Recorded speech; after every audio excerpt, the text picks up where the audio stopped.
दिव्यलोक से संदेश गुरुवार 22 जुलाई 1999 प्रातः 10 बजे। प्रिय मालिक, पूज्य बाबूजी महाराज, तुम्हारे मालिक का कार्य उनका व्यक्तिगत मामला है। चीज़ों को के क्यों और कैसे को जानना तुम्हारा कौन सा उद्देश्य पूरा करेगा। तुम इससे लाभान्वित होती हो, संसार इससे लाभान्वित होता है क्या, यही मुख्य बात नहीं है।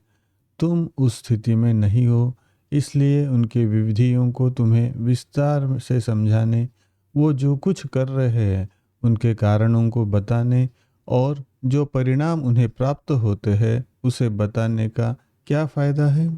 यह सब सिर्फ उन्हीं से संबंधित है। तुम उनके कार्यों में निहित सूक्ष्मता को नहीं समझ सकती हो। हमारा अभिप्राय यह नहीं है कि तुम्हारी सूझबूझ आधी अधूरी है, अपितु इसका संबंध एक ऐसे क्षेत्र से है जिसके बारे में तुम्हारी जानकारी और सृष्टि संबंधी तुम्हारे विचार अपेक्षाकृत सीमित हैं। यह इसी तरह से होता है, उन पर विश्वास करो।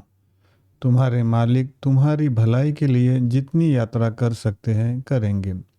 उनकी यात्राओं का उद्देश्य यात्रा करने की इच्छा को पूरा करना नहीं है, अपितु वो उनसे थक चुके हैं, लेकिन वे वही कर रहे हैं जिसके लिए वह पृथ्वी पर आए हैं, मानवता की सेवा, जिसे वे बहुत अच्छी तरह से कर रहे हैं।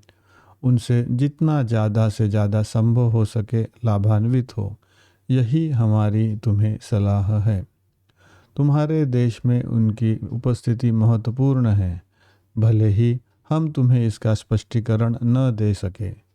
इसे तुम सबके लिए महान सौभाग्य के रूप में लो।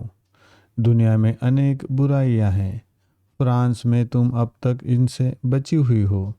तुम इस स्थिति के महत्व का सही मूल्यांकन भी नहीं कर पाती हो।